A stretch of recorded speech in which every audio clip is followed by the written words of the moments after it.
Olá, bem-vindos! Voltamos com a Ambima Summit. Lembrando que nossos conteúdos podem ser acessados no site ambimasummit.com.br. Leia o QR Code do site e faça o seu cadastro. Continue também interagindo e enviando perguntas para os nossos convidados pelo chat. Por lá, temos formato de áudio original do evento e também com tradução simultânea em inglês. Além disso, temos o canal exclusivo com transmissão em Libras, legendagem e áudio totalmente em português, disponível nas redes sociais. Estamos ao vivo também nos perfis da Ambima no Twitter, no LinkedIn, no YouTube e no Facebook. Então, ressaltamos que todos os participantes deste evento farão suas audiodescrições para transformar seus perfis em palavras para que todos possam conhecer melhor os nossos palestrantes. Essa opção está disponível em todos os canais. E vamos agora à minha audiodescrição. Meu nome é Gisele Ishida, eu sou mestre de cerimônias do Ambima Summit, sou descendente de japoneses, cabelo preto, um vestido preto e branco estampado longo, sapatos pretos, um colar prateado no pescoço. Estou em um palco com 2 grandes telões de LED, onde acontecerão aqui os nossos debates. E nesta tarde quero também agradecer aos patrocinadores que nos auxiliaram na viabilização deste Summit, que tem ainda muito conhecimento e muita informação para compartilhar com vocês aí pela frente. E fiquem atentos porque ainda nesta tarde vamos ter a presença de Nuriel Rubini, que ontem à noite, você lembra, se estava aqui, não pôde se conectar com a gente para o programa Contexto. E agora, começo com uma pergunta. Afinal, qual é a agenda econômica que queremos para o Brasil? Mas você não precisa responder agora não. Primeiro, nós vamos conhecer o que o Luiz Stuhlberg, CEO e CIO da Verde Asset, tem para compartilhar conosco e com Caterine Vieira, jornalista do Valor Econômico, no programa Bate-Papo Ambima.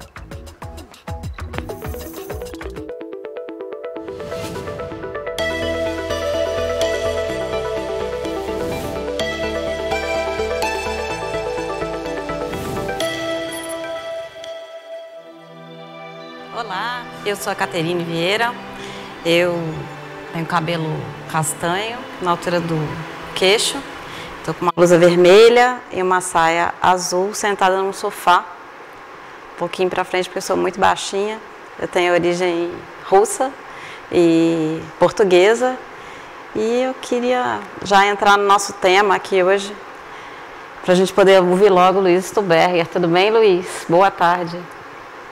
Tudo bem, boa tarde. Meu nome é Luiz Stuhlberger. Eu sou descendente de europeus, poloneses, meu pai é polonês. Eu tenho 1,76 m, estou sentado aqui em home office da minha casa, estou de óculos, meu cabelo é preto com um pouco grisalho, digamos assim. Ao fundo, estão vendo os livros da minha biblioteca. E estou usando uma camisa tipo Lacoste rosa. Boa tarde a todos. Boa tarde, Luiz. Obrigada. Luiz, queria começar já te perguntando do nosso tema, que é a agenda econômica que a gente quer, né? Mas a gente tem, aparentemente, aí hoje uma dificuldade no país, que é uma demanda crescente aí da população por oportunidades, empregos. A pandemia colocou isso de uma maneira mais evidente, né? Essas necessidades todas, benefícios sociais e as contas aí do governo apertadas, né? Estão necessitando de um ajuste. Queria saber como que faz para conciliar essas demandas, né? A gente está aí num momento em que isso está muito evidente, né? Que as pessoas querem tentar conciliar. E queria saber como faz para conciliar essas demandas da população com as demandas do fiscal, sem que a gente acabe caindo em um quadro ainda mais complicado. Então, Caterine, bom, obviamente todos sabem que estamos vivendo um momento complicado. Então, assim, esse ano que vem, 2022, é um ano que, apesar da pandemia estar muito bem controlado no Brasil, o Brasil demorou para vacinar, mas hoje nós estamos numa situação de vacina dos melhores emergentes do mundo e até melhor do que muitos desenvolvidos, e a atividade está voltando ao normal. Então, vamos dizer, o grande déficit de empregos e o grande problema que a gente tem são alguma coisa como 14 milhões de pessoas que perderam sua fonte de rendimento com os lockdowns e com a parada do setor de serviços, que está retornando, mas ainda não retornou plenamente, né? Então, eu acredito que seja justo se olhar essa demanda social sobre essa ótica de imaginar que esse grande contingente de pessoas ainda precisaria de algum auxílio emergencial extra, né? Mais alguns meses, ou enfim, até, dado que é um ano de eleição, eventualmente ao final de 2022, para que essas pessoas pudessem ir recuperando as atividades que certamente vão recuperar o tempo, né? A gente vai sair da pandemia melhor do que entrou, né, por vários motivos. Agora, isso aqui, vamos dizer, vis-à-vis a reforma da PEC, a PEC da reforma, que inicialmente visou resolver a situação dos precatórios, virou, sim, um monstrengo, né, que quer juntar com isso um aumento no Bolsa Família e também um espaço maior para emendas parlamentares para ganhar a eleição. Então, acho que a gente tem que tentar, nesse momento, separar o que seria uma demanda legítima social de uma demanda eleitoreira de quem está no poder, né? A discussão do Bolsa Família é uma discussão diferente da pandemia, né? É uma discussão de como combater a pobreza. O Bolsa Família, ele, historicamente, ele tem um custo, né, de 0,5% do PIB. E, vamos dizer, na proposta que está aí, né, feita pelo presidente Bolsonaro e pelos políticos que lhe dão base de sustento, visa aumentar isso permanentemente para 1% do PIB. Então, estamos jogando 0,5% do PIB de despesa adicional num momento difícil, né, que a gente está passando. Luiz, na semana passada a gente viu aí um estresse forte do mercado depois que o ministro Paulo Guedes e o presidente resolveram avançar nessa proposta de aumentar o auxílio e eventualmente até colocar o que o Paulo Guedes colocou como uma licença, né, um waiver para o teto, né? E aí ele diz que prefere tirar 8 em vez de 10 no fiscal e que isso é para atender os mais frágeis. Então eu queria saber qual é a nota que você acha que de fato a nossa política fiscal está merecendo hoje e se essa licença de fato vai atender os mais frágeis. Olha, sobre esse assunto, eu não sei se você chegou a ver, Caterine, eu e o Daniel, né, meu sócio, publicamos um artigo no Herald Sun ontem, abordando assim com bastante dados essa questão do 10, que eu chamei, né, no artigo, da falácia do 10-0 versus populismo eleitoral. Se o governo pensasse de verdade no social, né, daria um auxílio emergencial de mais um ano. Aumentar o Bolsa Família na perpetuidade, romper o teto desta forma, ficou uma coisa muito pior. Quer dizer, se tivessem feito o mesmo valor, né, em aumento de auxílio emergencial, o mercado não estaria no pânico que está, né? Porque, vamos dizer assim, você joga uma incerteza nos gastos muito forte no futuro, né? E um forte incentivo, digamos, para eventualmente o PT, né? Já viram, como o Lula já disse, que 400, como mote da campanha eleitoral, subir esse número para 600. Então, na medida em que você jogue gastos na perpetuidade e rompa o teto da pior maneira possível, evidentemente o mercado reage, porque, vamos dizer, ele vai começar a questionar se o Brasil é capaz de pagar a sua dívida. E como é que tá? Como é que ele está vendo de resposta hoje essa pergunta?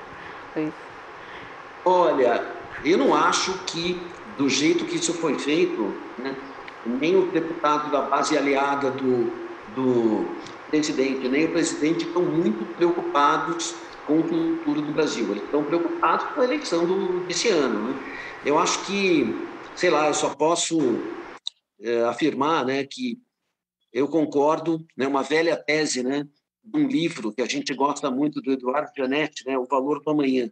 O Brasil não tem valor do amanhã, né? As políticas são feitas em função de ganhar a eleição. Isso sempre será um overhang do nosso país, né? E desta forma, isso foi feito da pior maneira possível, né? Eu devo confessar a você que eu não esperava, né? Porque o track record fiscal do governo Bolsonaro até agora, ele era muito bom, né? Quer dizer, e não só isso, a pandemia, vamos dizer, se você olhar ela no pior momento, estamos aí há um ano atrás, a expectativa da gente encerrar a dívida PIB no fim desse ano era alguma coisa que chegou a 100% do PIB, 95% do PIB, e vamos encerrá-la perto de 80% do PIB. Né? Sendo que a previsão para a dívida PIB anterior à pandemia era 79% do PIB. Então, se você imaginar que com tudo isso que aconteceu, a dívida está praticamente estável, né? Olhando dados do final desse ano, é um milagre que aconteceu no Brasil, né? E o Brasil teve que dar auxílio emergencial e gastos com a pandemia em 2020, 2021, muito grandes, né? Quer dizer, daria para ter um espaço adicional em 2022, que isso não seria um problema fiscal na perpetuidade, né? O mercado, apesar do passado, está muito melhor do que se imaginava, né? Não só arrecadação tributária, crescimento do PIB, superávit primário dos estados, principalmente por conta do enorme crescimento de arrecadação de ICMS, porque, na verdade, a indústria paga muito mais impostos do que o setor de serviços. Então, a gente se beneficiou disso. E a inflação, nesse ano, ajudou muito o governo, né? Tanto que ele pagou uma Selic muito mais baixa e o deflator do PIB, que mede a dívida PIB, vai ser cerca de 18%. Então, com isso, o governo pagando uma Selic de 7% e com uma arrecadação maior, a gente saiu bem. Eu acredito que se a gente continuasse nesses termos, sem fazer um absurdo populista como está sendo proposto, o Brasil ia sair muito bem dessa história. Mas o mercado, ele olha o futuro, não olha o passado. Está vendo que a inflação já não está mais tão comportada, né? A gente tem hoje aí uma decisão do Copom. Eu lembro que no começo do ano a gente discutia, o mercado falava em juro de chegar a 6, sei lá, 7. Hoje já estamos falando em juro a 11, ou 12 ontem se falou aqui. Então, como é que vai ser, né? Hoje a gente tem um Copom. Como é que vai ficar esse cenário, tanto para crescimento, inflação, câmbio de juros, com essa piora acelerada aí das condições financeiras que a gente está vendo e da inflação, né? Sim, isso pesa muito também, né, no crescimento do PIB do ano que vem, juros bem mais altos. Eu diria assim, a inflação, ela deu um baile em todo mundo, né? Deu um baile no mercado, deu um baile nos economistas, deu um baile no Banco Central. E no começo, né, a inflação foi interpretada como, nos Estados Unidos e na Europa, como transitória, e aqui no Brasil, quer dizer, classicamente, o imaginário, digamos, do pensamento econômico, era que uma inflação de alimentos, né, ela sobe, ela cai. Uma inflação de bens industriais, ela sobe, ela cai. A inflação que é ruim é a inflação de serviços, né? É para essa que a política monetária deve existir e ser mais dura. O Brasil teve, durante 20 e poucos anos, uma inflação de serviços de double digits, né? Desde que o plano de estabilização chegou, né? O plano real, até praticamente a chegada do teto de gastos. Quando o Brasil não teve mais dinheiro para gastar, a inflação de serviços convergiu. Só que o que está acontecendo em relação aos bens industriais, cuja demanda foi o dobro, né, em 2020 e 2021, do que temos num ano normal, e a inflação de alimentos e a alta de commodities está se disseminando pela inflação de serviços. Esse fenômeno que começou há uns meses e vem se acelerando. Isso é algo que não era esperado pelo Banco Central, né? Porque na hora que a inflação de serviços fica grávida, né, da inflação de bens, e da inflação da cesta básica e da depreciação do câmbio, isso gera um problema que tem que ser combatido, né, com a política monetária. E, especialmente, o último dado da inflação, né, que saiu, creio que ontem ou anteontem, foi muito ruim, né? A gente acredita que agora os IGPs, os IPAs, vão cair, né, mas vamos ter que ter juro alto por um ano. E o mercado, inclusive, até, ele, dado o que aconteceu, ele não está ainda muito ruim, né? Porque a curva de juros futuros, que estava muito inclinada, fletou. Né? O que nessas condições ainda não é algo muito ruim, né? Se o mercado começa a projetar dominância fiscal, ou seja, é aquele círculo negativo de o juro sobe para o câmbio cair. Aí o câmbio cai um dia, sobe no outro dia. Aí o juro sobe mais, né? Aí o câmbio deprecia mais. E você entra nessa dinâmica que nós vimos no final do governo Dilma, né? No último ano do governo Dilma. Então, o Banco Central tem que mostrar alguma credibilidade, mas também não adianta só o Banco Central subir juro, né? A gente tem que ver que a demanda dos políticos, né, não vire algo que o mercado ainda tem medo até o fechamento do orçamento desse ano, para o ano que vem, do perdido por 1, perdido por 10. Né? A gente precisa esperar, vamos dizer, que a irresponsabilidade dos políticos, dado que eles já disseram, bom, agora já rompemos o teto, agora qualquer coisa é válida, não vá ao extremo, porque as coisas ainda podem piorar muito, né? Se em vez de romper o teto por 40, 50 bilhões, romper por 100, por 150. Sim. E a gente não tem garantia ainda hoje que isso não vai ocorrer. Tá certo. Agora, nesse cenário dessa inflação aí pesada, né? Mesmo se a gente colocar na mesa benefícios altos, né? Esse benefício maior agora, que seja, não vai ser no cenário anterior que tinha uma inflação menor. A gente já tem uma inflação maior agora. Como é que isso vai aparecer no jogo eleitoral aí? Você estava falando que, enfim, tem uma intenção de dar mais benefício por uma questão eleitoral, mas tem a inflação correndo por fora aí. O que vai pesar mais na hora desse debate eleitoral? E isso vai beneficiar mais quem? Isso beneficia mais uma terceira via ou vai aumentar a polarização? Bom, isso é uma resposta que todo mundo quer ter, né? É muito difícil. Assim, quer dizer, me parece que o ex-presidente Lula tá com seu posto no segundo turno garantido, né? Vai ser muito difícil se não ocorrer. Então, uma eventual terceira via, né, que, vamos dizer assim, quando eu digo mercado espera, né, a gente pensa assim, quem espera, né? 10, 20% dos eleitores querem uma terceira via. A gente acha que existem hoje, né, estimativa, vamos dizer assim, 40% dos eleitores, de 30% a 40%, que são nem, né, não querem nem Lula, nem Bolsonaro, querem uma terceira via. Então, se você imaginar que, hipoteticamente, houvesse um candidato só da terceira via, né, e pegasse todos os votos que não vão no primeiro turno para Lula e Bolsonaro, esse candidato tem alguma chance de passar para o segundo turno. E aí é uma eleição diferente. No segundo turno, muito diferente do primeiro. Só que, evidentemente, nós estamos falando de muitos candidatos, né? Estamos falando do Ciro Gomes, de um lado, eventualmente Dória, Eduardo Leite, Mandetta, Moro.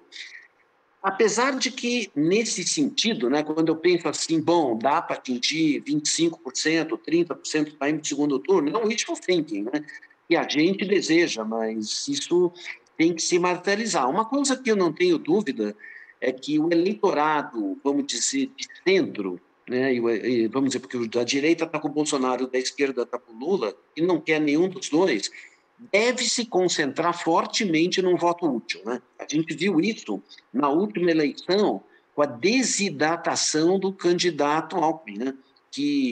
Ou do Meirelles, né? Que acabaram aí 1% e 4%. Então, eu acredito que desse ano, de 2022, isso será mais forte ainda, ou seja, tirando o candidato Ciro, né, que tem um eleitorado próprio dele, todos os demais, o eleitorado vai votar em quem estiver na frente, com a chance de ter uma terceira via.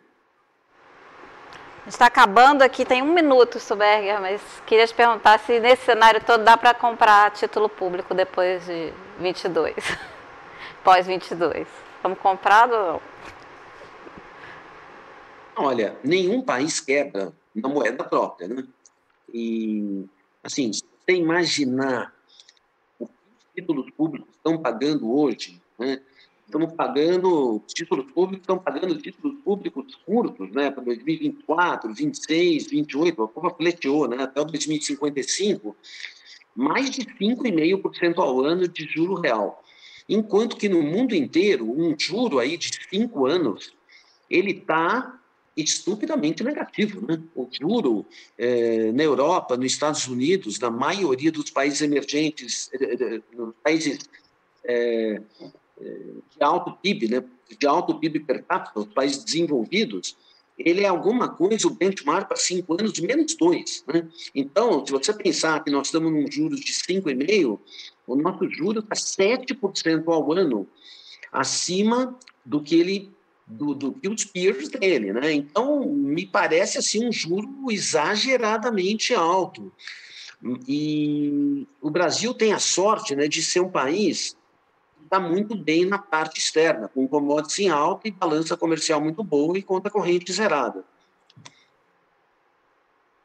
Certo. Te agradeço muito. Foi muito rápido, Stuberger, mas foi ótima a conversa. Não sei se você quer fazer alguma consideração final aí.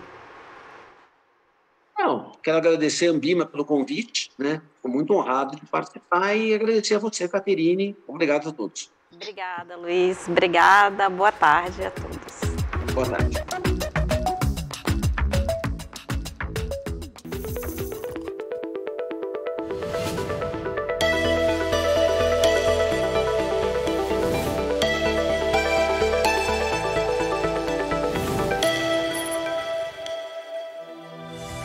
Muito obrigada, Caterine e Luiz, por ampliarem a nossa visão e caminhos para a agenda que queremos. E agora vamos aproveitar esse gancho para batermos um papo reto com alguns investidores de diversos portes sobre a necessidade de diversificar e aplicar em produtos internacionais. Então agora vamos à reportagem com a jornalista Débora Freitas.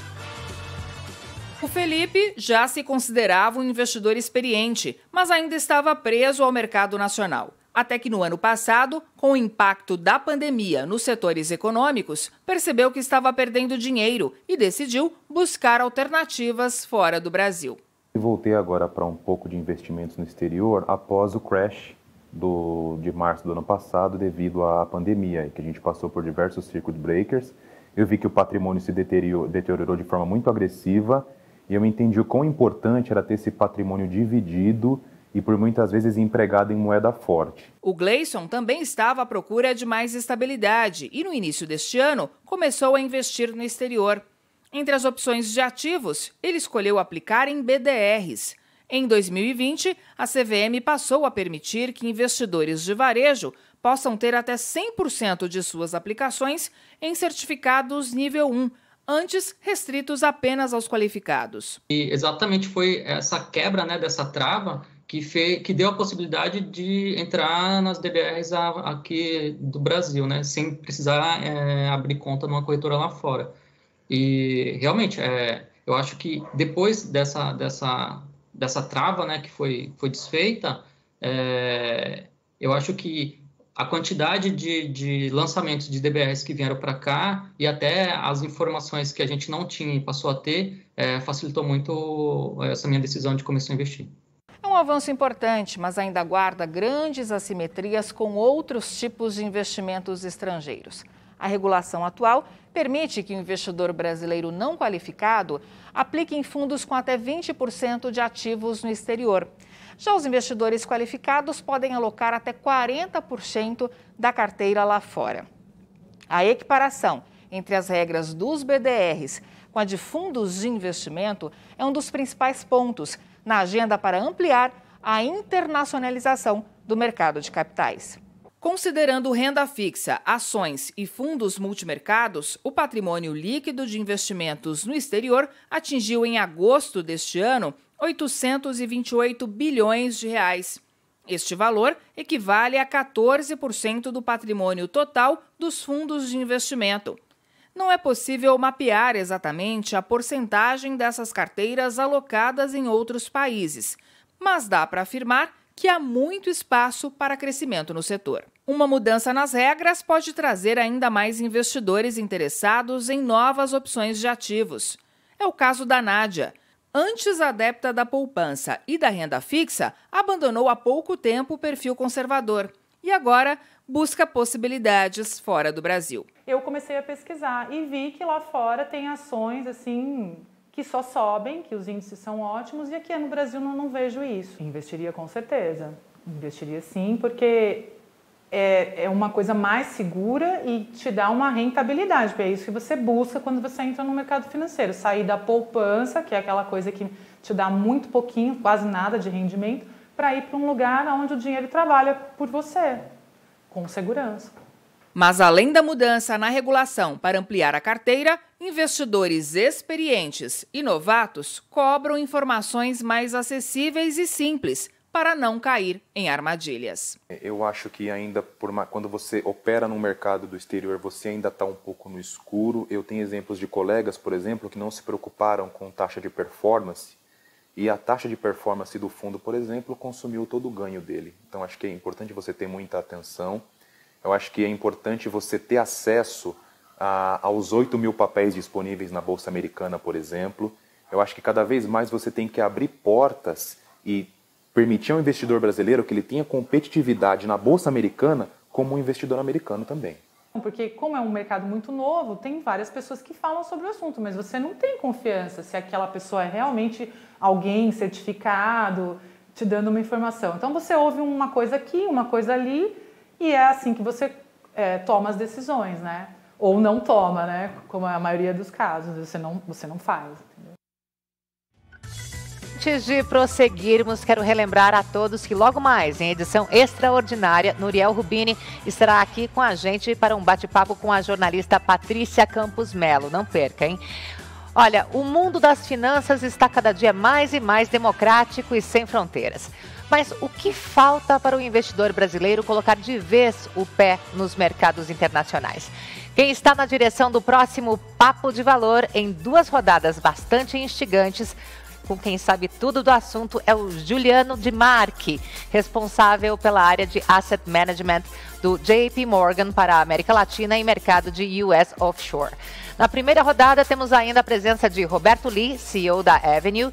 E na segunda rodada, contamos com George Kerr, Country Head da Compass no Brasil, e Marcos Vinícius, CEO da Franklin Templeton Investimentos Brasil, e Daniel Celano, Country Head da Schroders Brasil. Se preparem para participar com a gente também no chat. Acessem o QR Code no ambimaSummit.com.br, porque a discussão sobre a democratização dos investimentos internacionais e seus benefícios começa agora.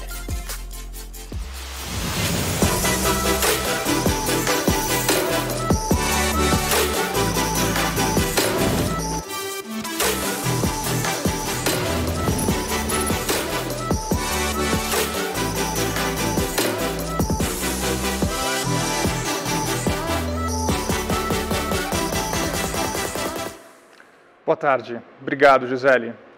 Bom, antes de mais nada, deixa eu fazer minha audiodescrição. Meu nome, como a Gisele colocou, é Juliano De Marchi. Eu sou um homem branco, descendente de italianos. Tenho 1,99 m de altura, estou de camiseta branca e calça azul. E estou do lado dos painéis aqui no evento da Ambima. Antes de mais nada, eu queria dar as boas-vindas a todos a esse evento do Ambima Summit para a gente falar sobre investimento internacional. Esse evento, esse tema, investimento internacional, é algo que vem crescendo muito aqui no Brasil como demanda, e as pessoas estão cada vez buscando mais informação. Então, nesse próximo painel, nós vamos discutir aqui com os principais especialistas sobre esse assunto para falar sobre esse tema. Para começar, a gente tem aqui a presença do Roberto Lee. Roberto, eu vou passar para você aí, para você fazer sua audiodescrição. Oi, Juliano. Obrigado, boa tarde. Bom, estão me ouvindo? Sou o Roberto Lee, CEO da Avenue. Eu sou brasileiro, mas descendente de chineses e espanhóis, mestiço, mais ou menos 40 anos, nem tão magro, nem tão cheinho. Prazer estar aqui com vocês. Estou aqui em Miami, num dia ensolarado, né? O escritório é bem claro e o sol deixa ele mais claro ainda. Legal, Roberto. Bom te ver aí. Bom, Vamos falar sobre investimento internacional, então, começando com esse tema aí que é super importante. Ou seja, a gente viu, a partir do ano passado, principalmente, um crescimento muito forte do brasileiro buscando por ativos. Ele fez isso através de várias formas, através de fundos, através de BDRs, ações listadas aqui no Brasil, investimento aí fora diretamente. Me conta um pouco como é que você está vendo esse investimento, como é que está sendo esse crescimento aí fora, o que você vê que está o principal, como está acontecendo esse crescimento? É verdade, Juliano, a gente nos últimos, acho que nem só no último ano, mas nos últimos 24 meses tem visto esse fenômeno de internacionalização acontecer. É um movimento que, de forma geral, está atrasado no Brasil, né? A gente ainda tem uma penetração muito pequena de investimentos internacionais dentro da nossa sociedade, mas uma atração crescente, é um mercado que tem tido uma atração crescente e acelerada. Para dar um pouquinho de contexto, né, hoje já são perto de 500 mil brasileiros que têm exposição direta nos mercados americanos, né? Se a gente for voltar um pouquinho no tempo, não são números muito diferentes do que a gente via na própria B3, 3, 4 anos atrás, né? São mercados que vêm crescendo bastante. Agora, o que a gente, de forma assim, mais geral, vê é que as dinâmicas de alocação, né, as dinâmicas de distribuição que a gente via de forma mais plena no segmento de private, ultra high, começam a descer para o varejo e para a alta renda, né? E de forma importante, por conta de uma demanda muito reprimida, dado tantos anos de restrição nos acessos. E agora, essa forma tem acontecido de diversas maneiras, como você colocou, né? De forma direta, né? Como o nosso caso aqui, e também de forma intermediada, né? Ou seja, de certa forma, acho que a distribuição mais estabelecida no país optou pela importação de produtos, né? No caso das notas estruturadas, dos próprios BDRs, né, dos fundos que acessam diretamente o mercado internacional, e a gente também vê essa outra rota do acesso direto, né, daquele onde as pessoas passam a acessar a jurisdição internacional de forma plena e aqui fora. Como tendência, e a gente vê duas tendências muito grandes acontecendo. Uma é a internacionalização dos portfólios dos investidores que já investem fora dos bancos, né, aqueles que já se desbancarizaram, vamos falar assim. Esses têm entendido o mercado internacional não só como busca de oportunidades de investimento, mas, e aí de forma mais recente, como uma busca de proteção do capital, né? Então, cada vez mais a gente tem visto aqui acesso não só à renda variável, mas principalmente em renda fixa, né? Então, um fenômeno novo acontecendo. E um segundo que é muito interessante, eu acho que a gente como profissional da indústria precisa observar, é o aparecimento de uma nova tendência geracional, né? Jovens investidores, que eles estão fazendo seu investimento pela primeira vez na vida, estão tendendo a fazê-lo assim, em um ativo americano listado aqui nos Estados Unidos, em detrimento de um ativo nacional, né? E competindo fundamentalmente com cripto. Então, acho que é uma mudança geracional que todos nós aqui na indústria temos que ficar bastante atentos. Não, sem dúvida, é muito legal. Esse crescimento, você falou, está acontecendo super forte, ou seja, 500 mil pessoas já com conta direta aí fora. A gente também fez um tracking aqui dos investidores aqui no mercado brasileiro comprando fundos também, o número é muito próximo disso. Agora, você falou de um ponto super interessante aí, que é a questão de colocando isso até com proteção de capital. O investidor brasileiro ainda olha isso e fala assim, pô, é risco, eu vou investir lá fora, eu tenho risco. Como é que você vê isso? Fala um pouquinho sobre risco, quais são os riscos e quais são os benefícios, aliás, quando a gente coloca aí fora o dinheiro em investimentos internacionais. Eu acho que assim, a nossa indústria, principalmente quando a gente fala de internacional, ainda é uma indústria desconhecida, né? Então, a baixa educação financeira no país cria algumas abstrações, algumas distorções de percepções importantes. Acho que de forma mais ampla na sociedade ou no imaginário popular, o investimento internacional ainda é percebido como risco, uma diversificação em busca de risco e não em busca de proteção. Algo que se transforma muito rapidamente, né? Agora, eu queria aproveitar esse fórum aqui, né, Juliano, para apontar alguma, assim, até como um olhar não só do ponto de vista do investidor, mas também um olhar do ponto de vista da indústria, né? O que tem catalisado muito a adoção internacional é o ecossistema brasileiro se expandindo sua visão exterior, né? Não é só o investidor que tem visto nos mercados internacionais uma oportunidade de expansão dos seus portfólios, né? E sim a indústria como um todo. Então, o que a gente começa a ver é que a percepção de risco em manter os nossos serviços financeiros no Brasil totalmente em reais na indústria nacional coloca a próprio serviço financeiro mais em risco, enquanto a expansão para o exterior traz oportunidades tremendas de negócio, né? Então, uma distribuição de plataformas de investimento que conseguem ter portfólios de seus clientes distribuídos no Brasil, nos Estados Unidos, né, o gestor que passa a acessar também ativos internacionais, ampliando suas oportunidades de investimentos. E o mesmo vale para consultores financeiros, para influenciadores financeiros, analistas. Né? A visão de que o mercado internacional passa a dar grandes oportunidades, né, e que a não expansão para o exterior coloca em risco toda uma sociedade, inclusive a sociedade profissional de investimentos, acho que fica cada vez mais clara. Para a gente aqui está claro, assim, novo capítulo da indústria financeira nacional é no exterior. Né? Então, acho que todos os que foram protagonistas e anteciparem esses movimentos devem, junto com os investidores, ser bastante beneficiados disso. Não, eu concordo totalmente. Essa questão de diversificação é algo tão importante. A gente fala já muito lá no JP Morgan, até a questão do 3-2-1, uma brincadeira que eu faço até aqui, mas é que o Brasil aproximadamente, até mudou isso agora, mas o Brasil é aproximadamente 3% do PIB, 2% da renda fixa mundial e 1% da capitalização de ações. Então, em outras palavras, significa que você tem 97% do PIB mundial sendo feito fora do Brasil, 98% da renda fixa e 99% das ações. Então, tem uma oportunidade gigantesca nesse mundo que a gente está olhando. Se eu te perguntar sobre futuro, Roberto, até olhando para frente aí, como é que você vê o futuro no Brasil e o que são as principais coisas que você está olhando do ponto de vista de regulamentação, que você acha que vão facilitar para que todo brasileiro possa ter um pedacinho dos seus investimentos internacionais? Eu acho que, Juliana, a demanda pela internacionalização, por diversificação internacional, será algo fantástico. A gente deve ver uma elasticidade no crescimento tremendo.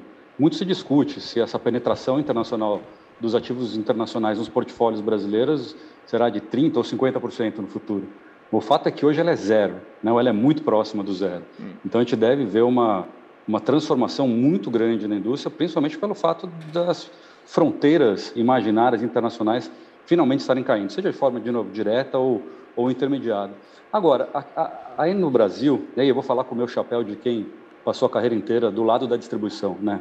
Trabalhando em corretoras. No Brasil, a gente tem uma demanda por investimentos extremamente desorganizada. Né? De novo, fruto de uma baixa educação financeira, né? Fruto de uma distribuição muito concentrada em poucos players.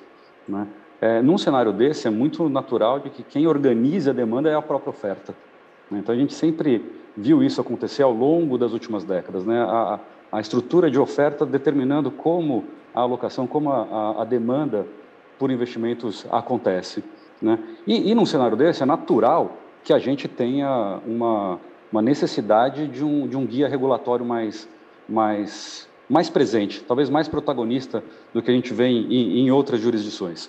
Né? Acho que a gente tem visto avanços tremendos, não só na capacidade da indústria nacional acessar o mercado, se conectar com mercados internacionais através, de novo, de intermediação ou importação de produtos, mas a gente também tem visto avanços tremendos na facilitação do investidor nacional em acessar diretamente outras jurisdições. Agora, a gente ainda tem desafios muito centrais, muito básicos de regulação, e a gente pode dar vários exemplos. Um que eu gosto de dar, que acho que até é um exemplo... ele é um exemplo extremo, talvez até alegórico, né? Que é na percepção de risco que a gente vê, por exemplo, nos mercados externos. Vou te dar um exemplo. O meu exemplo é assim, se você pegar talvez o ativo mais seguro do mundo, né?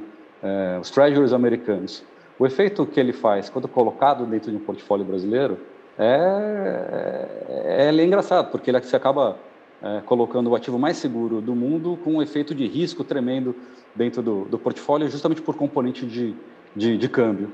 Então, acho que são exemplos como esse que mostram como a nossa regulação deve avançar. Né? E não são ganhos acessórios na regulação, né? São ganhos centrais. Então, uma revisão total de como a gente insere nossa sociedade investidora no mundo. Então, revisão não só de aplicações regulatórias, mas de conceitos regulatórios. E eu acho que é isso que a gente tem avançado muito nos últimos 24 meses e deve avançar muito fortemente agora, com cada vez mais acesso, mais educação, né? E mais avenidas abertas para o internacional. Eu concordo totalmente. Você falou esse ponto de regulação, é super importante. Eu acho que a gente, como indústria, também está muito engatinhando nisso e a gente precisa melhorar muito essa questão de educação e até os profissionais de distribuição. Nós crescemos numa indústria de altas taxas de juros e nos acostumamos até a que renda fixa te pagava um retorno real muito alto e a gente acaba, quando eu vou para fora, eu não sei nem falar. A gente, como indústria, precisa aprender a como falar e melhor discutir, apresentar isso para o cliente, para educar, para que ele se sinta muito mais confortável em investir. Até porque você acaba misturando o que você falou de treasuries, ou seja, hoje em dia, para o investidor brasileiro, quando ele fala em investimento internacional, ele coloca tudo na mesma cesta, né? Um treasury americano, que é o ativo mais seguro do mundo, com ações, teoricamente, de mercados emergentes, que talvez tenham uma volatilidade muito maior, não necessariamente são mais arriscadas, mas tem uma volatilidade muito maior. Então, é entender um pouco o que você está entrando ali, essa educação, não somente do investidor, mas também da indústria aqui. Falando um pouco até você está falando de regulação, ou seja, a gente pensar um pouco nessa questão. Quando você olha para frente, existe algum ponto específico que você poderia, só para dar algum exemplo específico, se você quiser entrar aqui para falar, acho que até aqui é um fórum interessante para a gente falar de algum exemplo específico que você está vendo ou que você viu evoluir e você percebe talvez em outros países isso já acontecer, você vê que isso é uma tendência aqui no Brasil? Eu vejo assim, eu acho que você tem ainda assim, muitas zonas cinzentas quando a gente fala de distribuição de ativos internacionais ou aqueles não registrados no país. Né? Eu acho que a gente ainda tem grandes distorções do que é o registro nacional para o ativo internacional. Vou pegar o exemplo aqui, mais claro, dos BDRs. Né? Os BDRs podem ser acessados de forma ampla e direta por investidores não qualificados, mas os veículos que acessam eles não podem acessar, eles talvez não possam ser distribuídos tão livremente quanto ativos que acessam ativos no exterior, sejam eles fundos ou seja o acesso direto. Então, como você equiparar o BDR à ação listada aqui fora? Como você comparar o acesso ao BDR ao acesso a fundos que acessam os mesmos ativos aqui fora? Então, acho que são esses os avanços regulatórios evidentes, né, e que aparentemente estão assim, no limite de serem enfrentados. Já são distorções na indústria que são distorções novas, né, são preocupações recentes que a gente tem que enfrentar. Acho que conversar disso há 2 anos atrás seria algo completamente fora de contexto. Mas hoje, num mundo tão rápido, tão conectado, né, a gente precisa de avanços regulatórios rápidos e à frente das demandas, né, não somente respondendo a elas. Não, concordo totalmente. O Brasil, acho que é a última grande indústria do mundo, quando você olha o mundo como um todo, que ainda é extremamente fechada para investimentos globais. Eu acho que a tendência nos próximos anos é abrir cada vez mais. Roberto, eu queria te agradecer muito. Infelizmente, nosso tempo é super curto aqui, mas acho que já foi muito. Esse é o começo de um papo. Acho que a gente vai ter outros papos interessantes mais para frente, mas obrigado pelo teu tempo, pela tua atenção e por estar aqui no Ambima Summit. Obrigado, Juliano. Bom resto de painel para você. Valeu, brigadão, hein? Bom, a gente vai passar agora para o próximo lado do painel, falando um pouco sobre gestão. A gente falou com o Roberto e agora a gente vai falar um pouco sobre gestão de investimento. Para falar aqui hoje com a gente, eu tenho o Marcos, o Jorge e aqui na internet está o Daniel também, Celano. Eu vou pedir para vocês fazerem a audiodescrição de vocês. Marcos, posso começar com você?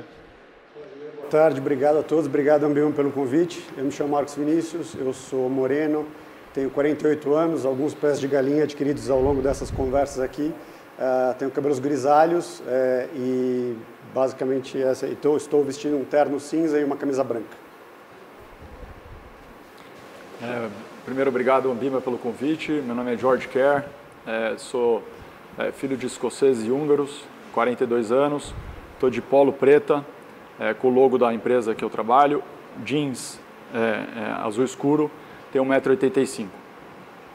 Daniel, Celano, você. Oi, tudo bem, pessoal?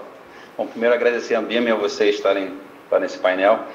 Sou Daniel Celano, sou descendente de italiano e português. Estou no escritório, bastante atrás de mim, uma jaqueta com um paletó azul, a camiseta branca, tenho 44 anos, muito feliz de estar aqui participando com vocês. Legal.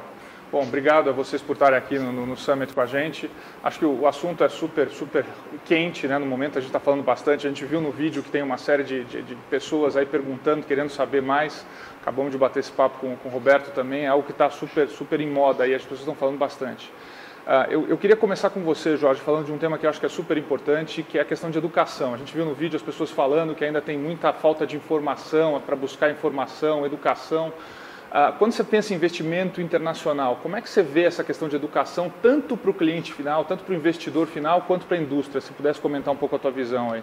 Legal, só relembrar, né, o público aqui. Educação é um dos 4 pilares fundamentais da Ambima, né, do que a Ambima se propõe a fazer.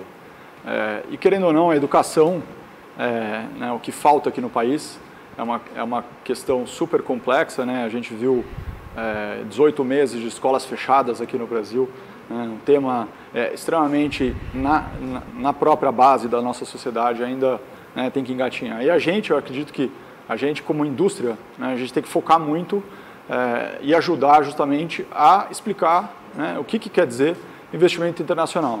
E eu acho que é super importante, primeiro, começar dizendo que investimento internacional igual a 99% do que a nossa indústria de asset management, né, de gestão de recursos global, e quer dizer, né, hoje no Brasil a gente tem perto de $1.200, $1.300 de ativos sob gestão, né, o mundo tem 103 trilhões de dólares, né, então a gente é 1% de uma indústria gigantesca com milhares de players espalhados pelo mundo, né, todos altamente regulados, e que querem, obviamente, ajudar as pessoas a buscarem seus objetivos, seus sonhos, quando estiverem investindo, né? Querem pagar viagens, querem pagar a educação dos filhos, né? Suas aposentadorias.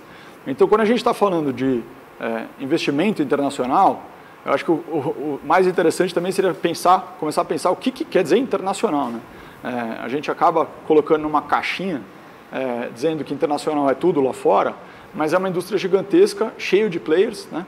No ano passado, só em 2020, a indústria de private equity global captou basicamente o que a nossa indústria inteira brasileira tem em ativos hoje, né? Então, eu acho que um dos pilares da Ambima e o que a gente como, né, B3, bancos, corretoras e gestoras temos que fazer é justamente pegar e utilizar essas ferramentas tecnológicas que a gente tem hoje em dia, né, para ajudar tanto o investidor final como o assessor, o consultor ou os próprios né, equipes de gestão e distribuição das assets a discutirem e falarem um pouco sobre o que quer dizer investimento internacional. E o que quer dizer investimento internacional? Quando a gente está falando de... o Lee falou muito bem na questão da Treasury. Só se a gente pensar acessar o mercado americano de ações, pegar o S&P, que está subindo 17%, 18% ao ano, a cada 5 anos. O que isso quer dizer? Tem até o vídeo falando sobre as ações lá fora só sobem. Sim, mas tem riscos. É importante entender, né? Não adianta você ter 17%, 18% de retorno ao ano nos últimos 5 anos, por exemplo, sem ter risco. E tem que explicar isso, tem que explicar os benefícios de como que, ao acessar fundos no Brasil, que acessam essas estratégias, você pode, de uma maneira, descorrelacionar e buscar outros tipos de retornos no exterior que a gente não tem aqui. Então, acho que é um tema que eu sou muito apaixonado, como você pode ver, e eu acho que todos nós aqui, né, nós 4, que a gente fala muito sobre isso, e temos que continuar batendo na tecla e de democratizar a educação financeira também. É fundamental, aquele negócio de não botar todos, a gente estava falando com o Roberto aí antes, essa questão de educação é fundamental. E a gente como indústria também precisa melhorar muito, é o que você está colocando, a gente precisa que a pessoa que comunica, o gerente de agência, o planejador financeiro, todo mundo esteja capacitado para falar e falar com conforto. Eu acho que a gente como indústria não está preparado ainda, só está começando nessa questão de educação e a gente precisa realmente melhorar muito como indústria para poder introduzir o tema de uma forma confortável para todo mundo, faz parte nos grandes países, nos países mais envolvidos, a gente tem que estar nesse momento também. Legal.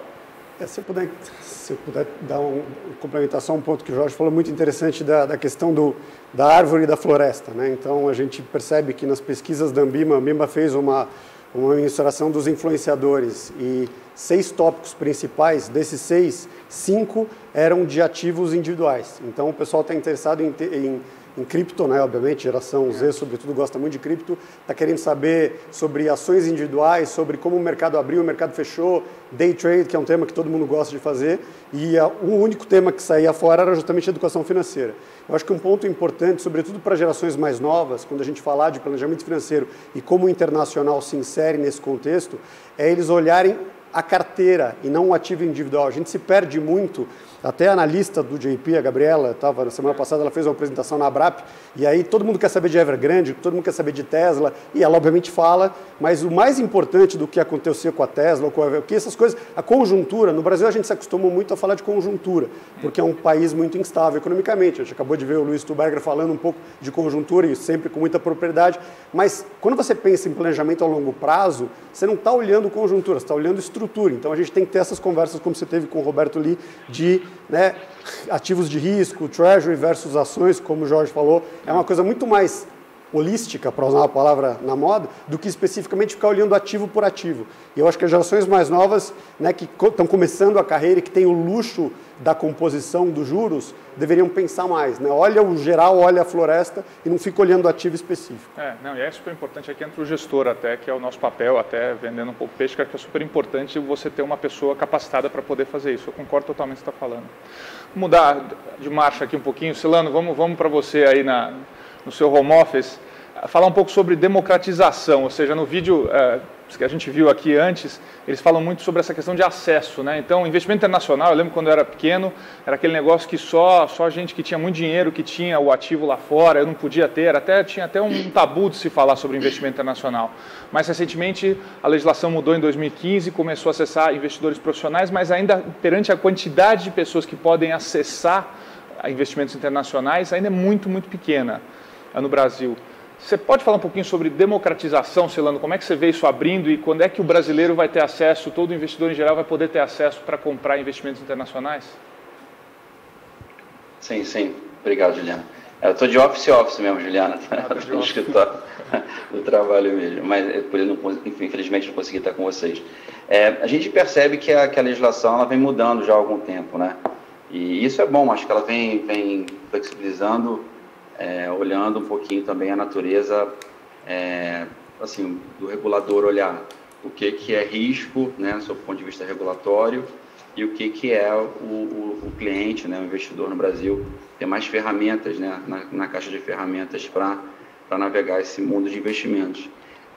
Se a gente focar em dois grandes acessos, o Roberto falou do BDR, é verdade, a gente até no vídeo que mostrou inicialmente, mostra que o BDR, você tem acesso hoje no Brasil, mas se você comprar um fundo, os fundos que a gente chama de fundos domiciliados no Brasil com estratégias internacionais ou globais, eles podem comprar o mesmo ativo lá fora, Então, tem ainda uma certa assimetria no mercado, mas você percebe que a direção é positiva. Então, quando a gente olha a direção, eu vejo que tem melhorado, e eu vejo que na própria audiência pública da CVM, há limites e acessos, e eu vi muito, guardou bastante no vídeo, de falar assim, que houve um destravor, uma trava foi desfeita, das pessoas que estava colocando.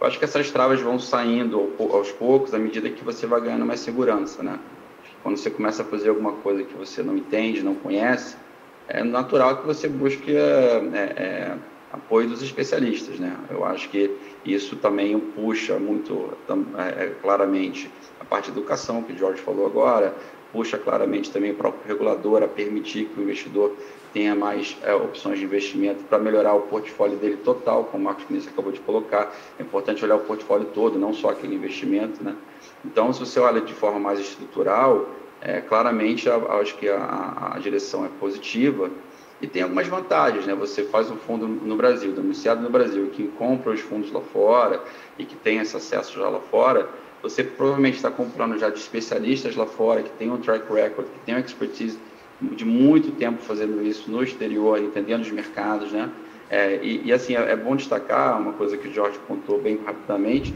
que não é investimento no exterior, Você tem renda fixa no exterior, você tem renda variável no exterior, multimercado no exterior, só que você está fazendo isso com aquele ponto que você comentou, Juliano, de 90 e tantos % que você hoje, se comprar só ativos brasileiros, você se limita. Então, acho que a democratização está vindo, é uma pauta importante da Ambima. A gente quer sempre tentar conciliar o melhor interesse do investidor, né?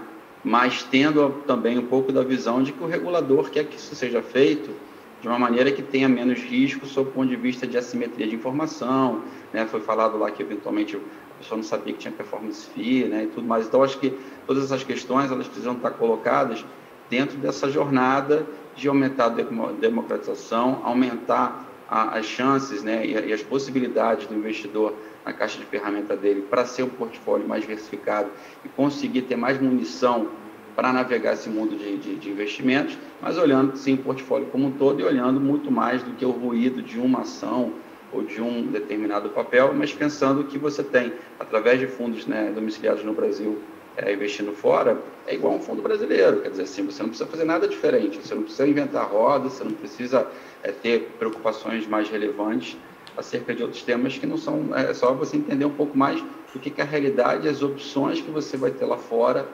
fazendo isso com alguém que é especialista, né? Aquilo que você não conhece é muito difícil você fazer sozinho, você vai sempre buscar alguém que possa te ajudar nisso, e eu acho que a evolução ainda precisamos de bastante coisa.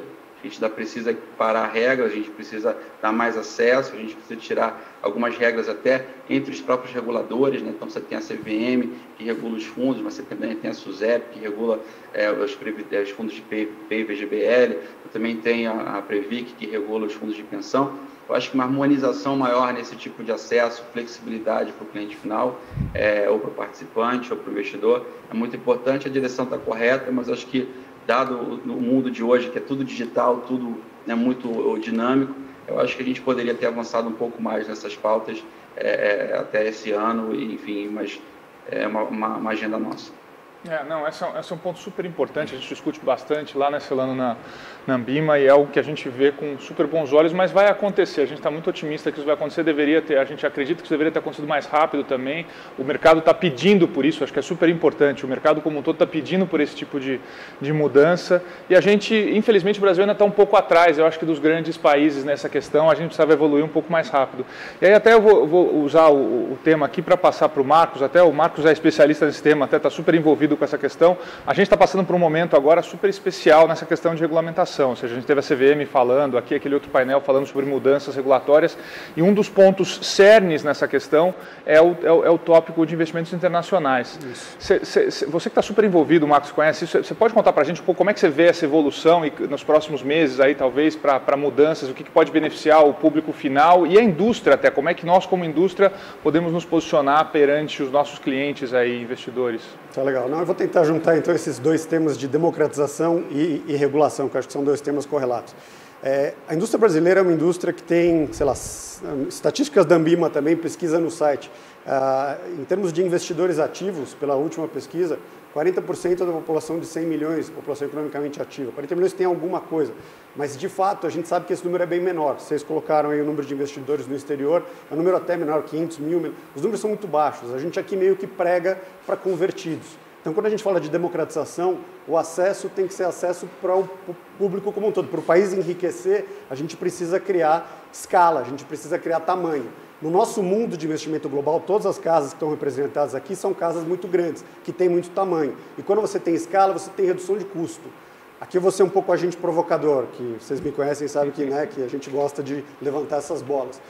Números da Ambima também. O Brasil tem mais de 700 gestoras. É bom competição para cliente, talvez não tanto para esses 700 entre eles, mas você imaginaria que com 700 gestoras, 170 gestoras, você teria custos mais competitivos. E, de fato, isso não acontece para o público em geral. O público especializado, que é aquele público que a gente toca mais, que é o Wealth Management, que é o Private, que é o institucional, esse pessoal tem custos melhores. Mas o público em geral, aquela base da pirâmide, eles pagam muito caro. Então, no final das contas, a democratização ela passa por aí também. E como que a regulação pode ajudar? Um dos grandes veículos de poupança a longo prazo é previdência. Como o Celano falou, os reguladores de previdência são distintos dos reguladores de mercado. Então, o CVM é o nosso grande interlocutor dentro da Ambima, SUSEP em previdência aberta, Previc em previdência fechada. Um dos grandes pleitos que a gente faz e que a gente gostaria que fosse trazido para a realidade é que num veículo de poupança a longo prazo você pudesse tomar mais risco dado que você tem mais tempo. E infelizmente não é isso que acontece. Se você tem um veículo de previdência, você não pode ter acesso nem à variação cambial, que dirá investimento a longo prazo, eles chamam de variação cambial inclusive, não é nem investimento no exterior. Né? Então os limites são muito baixos, são muito pequenos, e você não tem a possibilidade de expandir o teu escopo. A CVM é o pioneiro nisso, acho que a CVM é sempre o regulador que abraça essas causas, então como o presidente da CVM colocou mais cedo, a partir do começo do ano que vem a gente espera que a audiência pública que foi feita e houve uma consulta muito grande, nós nos mobilizamos muito, a regulação nova entre em vigor, liberando o acesso para o investidor local de varejo a todos os veículos, então você poder comprar aqui no Brasil um fundo que invista 100% fora, você poder comprar os veículos feeders, que a gente chama, que são os veículos registrados lá fora, distribuídos aqui. E por que isso é fundamental? Porque a gente estava falando no começo de alocação. Cada vez mais a gente está vendo o crescimento em plataformas de alocações prontas, né? Carteiras prontas, ETFs. Então, se esse público em geral tiver acesso a esse ferramental, você vai conseguir construir carteiras de uma maneira muito mais sólida e muito mais competitiva. Hoje eles não podem, então o BDR acaba sendo uma aproximação. E o pessoal que lançou o BDR aproveitou-se muito disso. Então, a CVM vai ser a pioneira, a gente espera que a Previc e a SUSEP abracem essa causa, porque a gente sabe, todos nós aqui temos clientes nesse ramo, Previdência, tem aqueles que são mais sofisticados e mais antenados, já estão batendo no teto dos 10%, eles precisam, né, de me dar linha na pipa, eles precisam crescer para poder aumentar o escopo. Então a gente espera que a SUSEP e a Previc sigam o que a CVM vai fazer, que é basicamente aumentar os limites e permitir que a gente possa fazer investimento lá fora em qualquer veículo. E até uma analogia que a gente pode fazer, acho que foi ótimo que você colocou, assim, a gente vai dar capacidade para o gestor de pescar no oceano ao invés de pescar no aquário, ou seja, hoje em dia é super limitado, então para o investidor final é super importante ter essa abertura, até como diversificação de risco, para a gente melhorar exposição, retorno, ou seja, melhora de todas as formas para o cliente final. Desculpa, mas se eu puder fazer um outro, para os gestores brasileiros isso vai ser fundamental também, porque o gestor brasileiro, ele também é muito amarrado. Ele não consegue competir. Né? Se você tem um veículo aqui que pode ser vendido, é a história como é que fala, o Round 6, né? O Squid Games, negócio da Netflix. Os caras montaram uma plataforma de produtos que são feitos no mundo todo para o mundo todo. O gestor brasileiro só vende para cliente brasileiro. Qual é o sentido disso? Você tem caras brilhantes como o Stuberger, como o Rogério Xavier, como tantos outros, que têm limitações para oferecer fora. Né? É via de duas mãos. Exatamente, ele vem e volta aí dos dois lados. Agora, gente, infelizmente nosso tempo é relativamente curto aqui, eu queria falar um pouco sobre transparência e risco. Eu vou passar para você, Celano, aí, você falar um pouco sobre transparência. Quando a gente olha para o mercado lá de fora, uma coisa que preocupa o investidor aqui é falando, pô, mas eu não sei como é que é. Você falou um pouco no começo, falou, pô, o fundo lá fora é exatamente o fundo de ações, é um fundo de ações aqui no Brasil. Você pode falar um pouco sobre essa questão de transparência, importância e como é que o investidor aqui deveria olhar para isso? Eu acho que é um ponto muito importante, até porque foi comentado no vídeo, né? Eu diria o seguinte, só fazer um esclarecimento, que no vídeo fala que o investidor em geral pode até 20% fora, o investidor qualificado pode até 40% fora. Na realidade, tem uma outra categoria dentro do investidor qualificado, que a gente chama de artigo 101, que com mais salvaguardas, né, regulatórias da jurisdição, de uma jurisdição regulada, a CVM percebe que tem um arcabouço regulatório muito robusto e muito seguro, você pode ir até 100%. Então, ou 40% ou 100%, acho que é importante fazer essa menção. E nesse contexto, inclusive, dos fundos internacionais, né, ou globais, domiciliados no Brasil, que investem 100% fora, você tem um arcabouço realmente que fala da transparência, que fala da alavancagem, que fala de concentração. Então, lá fora existe uma regra internacional e que você abre as carteiras, né? Obviamente você não abre necessariamente todo dia, sem vamos dizer assim, um delay, né? Mas você abre as carteiras, você tem que divulgar, tem um regulador que vê essas informações e tem o que a gente chama de enforcement, né? O regulador que consegue enxergar para esses fundos de 100% investido fora, que ele consegue enxergar e inclusive agir para os gestores. Então, eu acho que a CVM, nesses primeiros passos que ela fez, ela foi muito criteriosa e muito assertiva, eu acho, em olhar isso.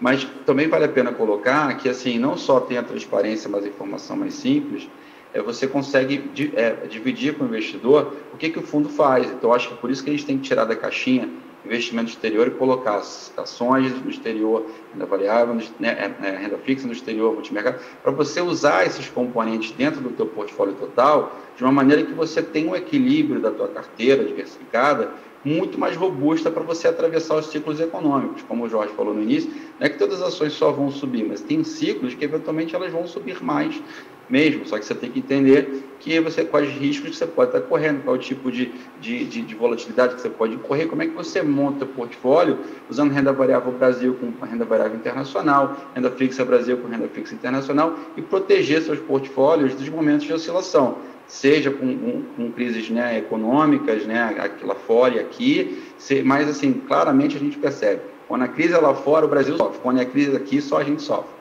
Então, acho que você ter um portfólio que possa fazer mais diversificação é no melhor interesse dos clientes, dos investidores, dos participantes. Então, como a Cris falou agora, que os limites são 10% tão baixos, é verdade, e assim, até pelo livro texto, 20% é um número bom, para começar a sentir o benefício da diversificação, e você precisa fazer isso no melhor interesse dos participantes. Então, é no melhor interesse dos clientes, no melhor interesse dos investidores, para que eles consigam acumular uma riqueza para o futuro e alcançar os seus objetivos financeiros de uma maneira com menos solavanco. É para isso que a diversificação também serve. Então, tem a ver com segurança, tem a ver com transparência, e a gente percebe que dentro da audiência pública que está com a CVM agora, que a gente espera para o ano que vem, já há, com mais fatores mitigantes de risco, já há uma expectativa de que esses fundos 100% investidos no exterior possam ser estendidos também a investidores em geral. Mas eu acho que assim, não tem mistério, as coisas lá fora não é um bicho de 7 cabeças, existe regulação, está regulado, tem transparência, tem os dados, basta a gente conseguir ter um pouquinho mais de educação financeira e entender que mais munição para você navegar esse ambiente de investimentos é melhor para os investidores e para o mercado. Legal, Solano. Obrigado aí pelas tuas considerações. Eu acho que essa questão de diversificação é fundamental e aquilo que a gente falou, não colocar todos os ovos dentro da mesma cesta. Eu acho que no investimento internacional funciona melhor do que nada. Você está com todos eles concentrados no Brasil unicamente, é importante você ter essa diversificação. Gente, infelizmente nosso tempo chegou ao final aqui, é curto, mas eu queria agradecer você, Marcos, obrigado por você estar aqui, Jorge, Daniel, são amigos aqui, mas é um bom papo, acho que falando de internacionalização. E só para fechar aqui, falando um pouco sobre os pontos importantes e uma conclusão sobre os pontos que a gente estava falando, ou seja, nós estamos tendo uma evolução na legislação, isso vai acontecer nos próximos meses, é super importante. Investimento no exterior não é um bicho de 7 cabeças, é muito importante todo mundo ter uma parte do seu investimento e entender, ser educado com relação a isso. Você tem que buscar as informações em fontes confiáveis, então buscar em gestores e fontes confiáveis de informações é super importante nesse momento. E, de novo, se você ainda não está investindo no exterior, você está deixando dinheiro na mesa. É super importante você ter uma parte dos seus investimentos no exterior. Com isso, obrigado a todos pelo tempo, pela Ambima. E, Gisele, eu passo de novo a palavra para você. Obrigado, gente.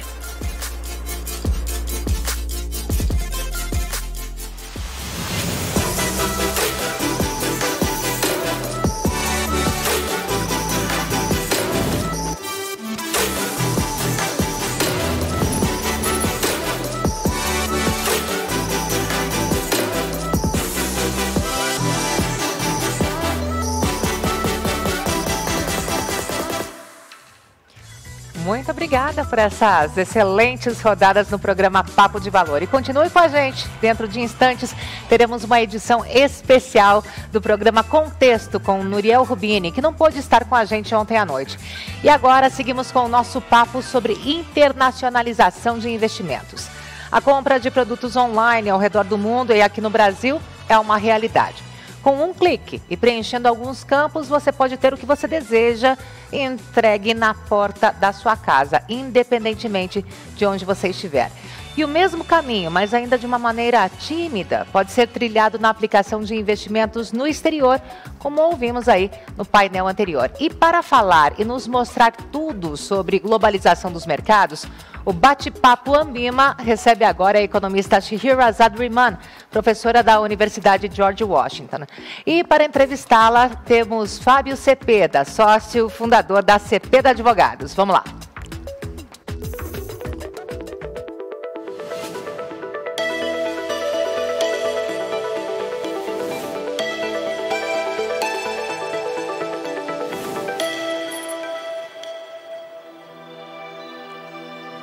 Gisele, obrigado, boa tarde. Queria primeiro dar as boas-vindas a todos que estão assistindo esse painel na Ambima Summit.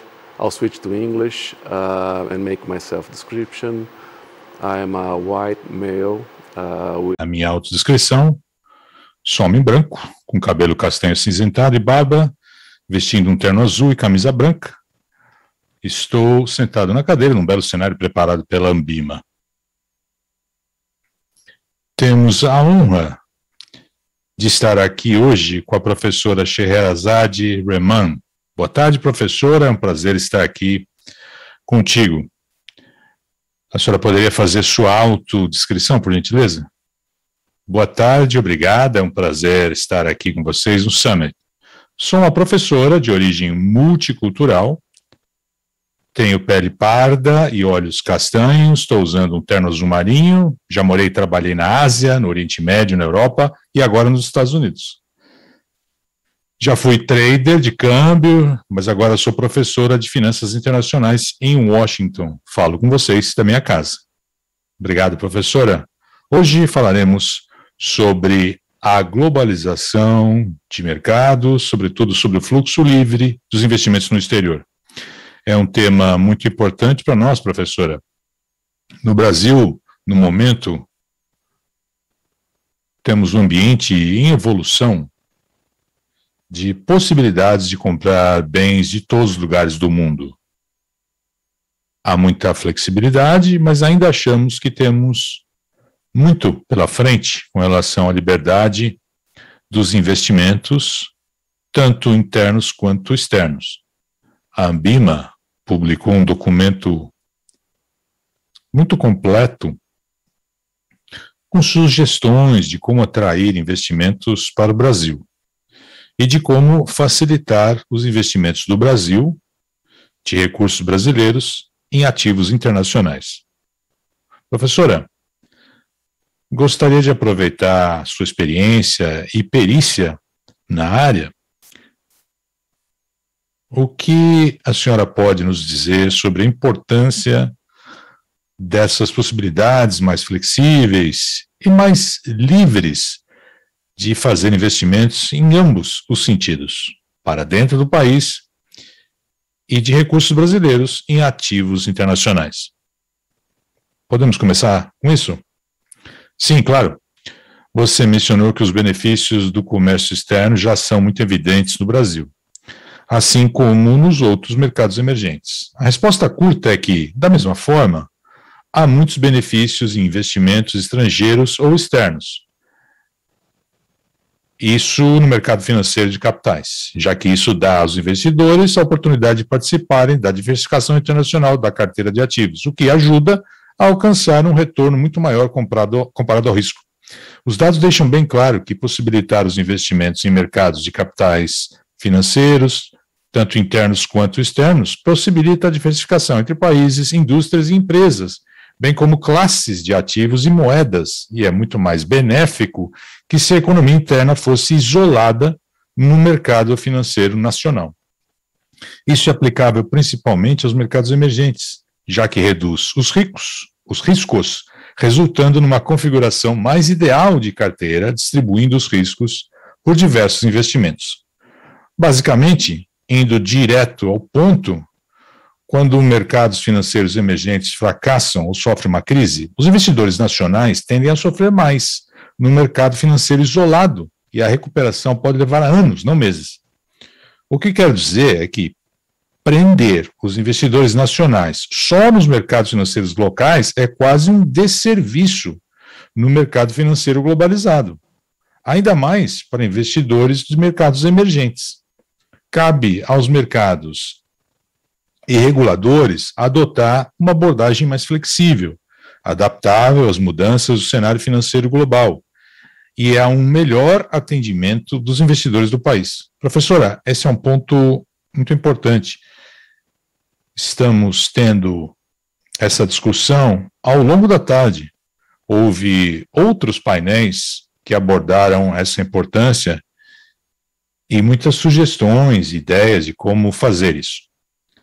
Existe um equilíbrio, que é uma preocupação legítima, entre como proteger os investidores de riscos excessivos, sobretudo os pequenos investidores, quanto às oportunidades de investimento que têm, e protegê-los demais e restringir os investimentos fora do Brasil ou em ativos diferentes, e não estamos protegendo de verdade.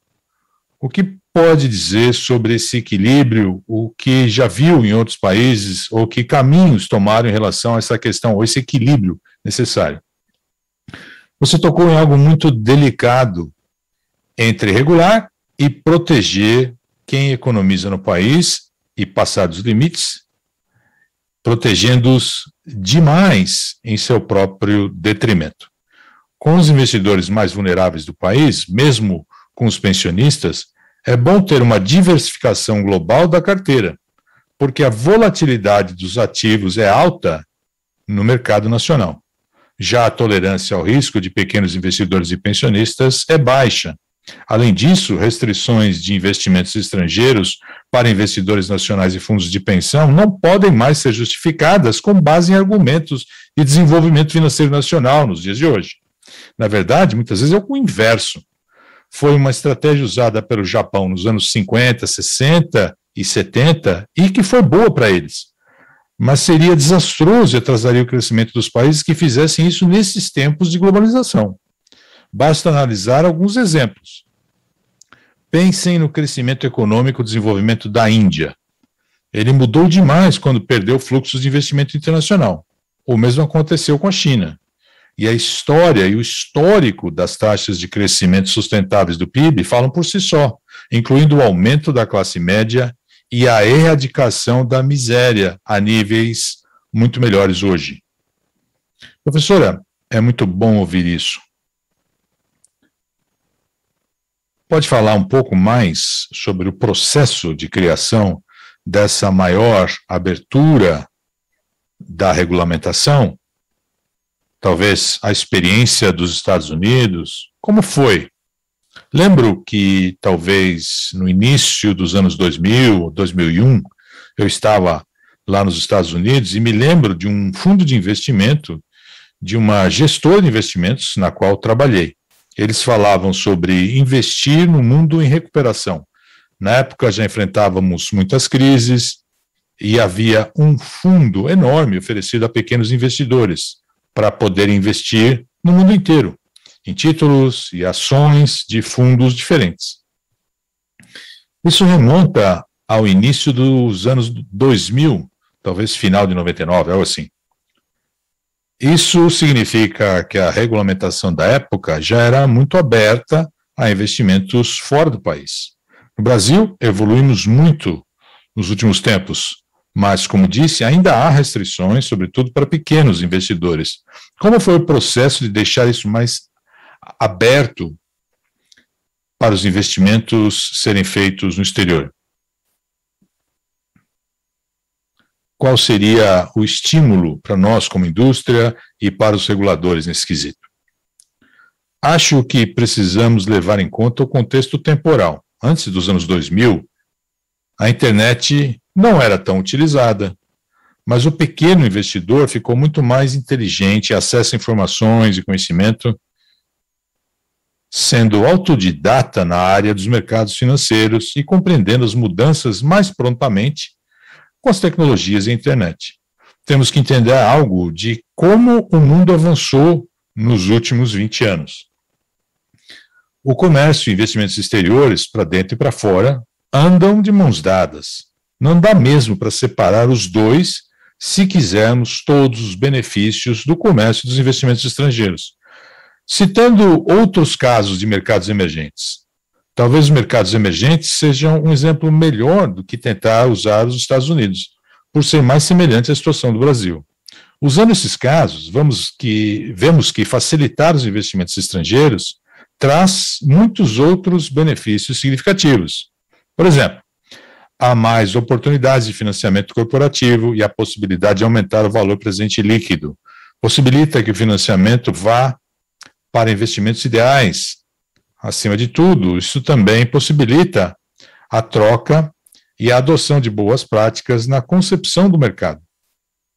E, por fim, mas não menos importante, o custo do financiamento é mais barato e há mais transparência global. No momento, acho que os pequenos investidores estão bem munidos para entender o mundo, obviamente com alguma orientação, com a participação do regulador, mas, em geral, acho que nosso ambiente é bem diferente de 20 anos atrás. E a abertura dos investimentos é crucial para a carteira de qualquer pessoa. É excelente ouvir isso, professora. A senhora mencionou que vivemos num mundo muito diferente agora, comparado às últimas décadas, com certeza, com relação a investimentos nacionais e internacionais. Isso é viabilizado principalmente pelas ferramentas que temos agora. A senhora mencionou o digital e a internet, e isso vem junto com alguns novos riscos. Sabendo que é especialista em cibersegurança também, quais seriam as preocupações e proteções necessárias, pois, claro, com esse meio mais flexível e digital de investir, vem o risco que também precisamos abordar. O que diria sobre essa questão? O risco de cibersegurança no setor financeiro existe há mais de uma década, mas acho que a pandemia da Covid aumentou a necessidade de cibersegurança em 100 vezes. Mudanças na tecnologia e inovação digital, que deveriam acontecer em 3 a 5 anos, foram lançadas em 3 meses, devido aos confinamentos da Covid. Avançamos de 3 a 5 anos em termos de tecnologia. Cada player global importante colocou seu modelo de negócio nas plataformas digitais, em portais de um único toque com base em aplicativos. Isso requer colocar tudo na nuvem. Portanto, a atual necessidade da cibersegurança virou a proteção contra invasões na nuvem, protegendo o modelo de negócios e os dados na nuvem. Além disso, fraudes e ransomwares aumentaram 600 vezes durante a pandemia. A saúde é a maior vítima porque é um alvo fácil. Historicamente, vimos que os serviços financeiros devem reconhecer que os hackers sempre terão como explorar vulnerabilidades. Isso em sistemas computacionais, redes, talvez até processos ou procedimentos. Criar um firewall de tecnologia é apenas a primeira linha de defesa. Diversos estudos mostram que o elo mais fraco da cibersegurança em qualquer setor é o comportamento humano. Obrigado, professora. Para encerrar nossa conversa, na qual tivemos o prazer de ouvir contribuições muito importantes, certamente ainda temos um longo caminho a percorrer no Brasil. É um desafio, mas que tem sido enfrentado com muito cuidado e de forma muito eficiente com os reguladores do setor. Para alcançarmos o ponto em que queremos chegar como país em relação à abertura dos fluxos de investimento, o que a senhora indica como o maior ponto de atenção de que precisamos cuidar aqui no nosso setor, professora? Acho que o Brasil tem que ser perspicaz e intencional em atrair investimentos financeiros e de mercado, e em como investir capital fora, conforme o mundo segue certas tendências. Gostaria de destacar 3. A primordial é implementar a ASG na estratégia de investimento nacional. Além disso, não considerar a ASG no mercado internacional também seria um grande erro. A ASG veio para ficar. A nova geração, principalmente que serão os futuros investidores e poupadores, estão exigindo isso. E as instituições no mundo todo estão reagindo, assim como o ambiente corporativo.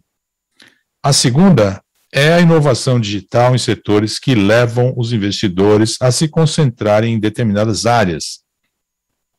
E o Brasil tem que ser muito sagaz em compreender as implicações do 5G e da inteligência artificial, que são cruciais em qualquer consideração de política de investimento. E por último, não por isso menos importante, acho que as moedas digitais não só as criptomoedas, mas as apoiadas pelos governos chegaram para ficar e são o futuro. Professora, muito obrigado. Infelizmente, o tempo está acabando. Gostaria de ficar aqui por pelo menos 2 horas para discutir essas questões importantes com a senhora. Temos alguns segundos para suas observações finais, por gentileza. Bom, eu gostaria de agradecer pela oportunidade de participar deste Summit. Não poderiam ter abordado um tópico mais oportuno, que é a necessidade de promover investimentos sem fronteiras. Certamente tentaremos. Muito obrigado, professora.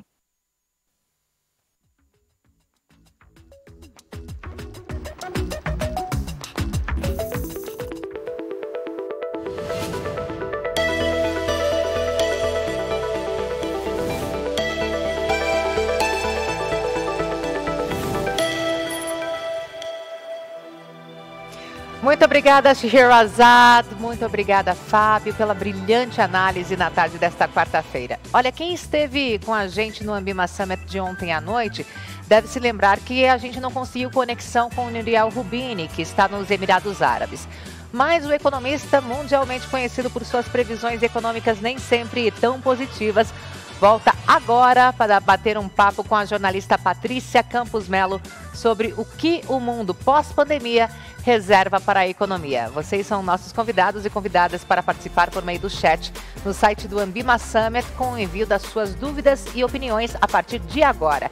Então, leia o QR Code, cadastre-se no site e tenha acesso a uma experiência completa do nosso Ambima Summit.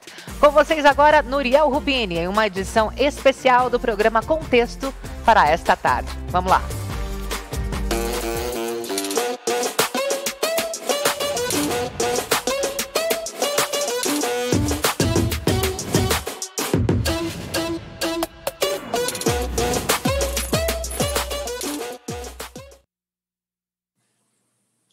Obrigada, Gisele.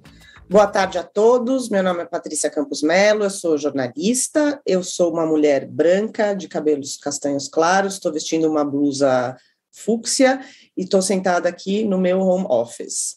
I would like to welcome Professor Nouriel Roubini. It's a great honor to have you here. I'm really glad that the connection is good. Fico muito feliz em saber que a conexão hoje está boa.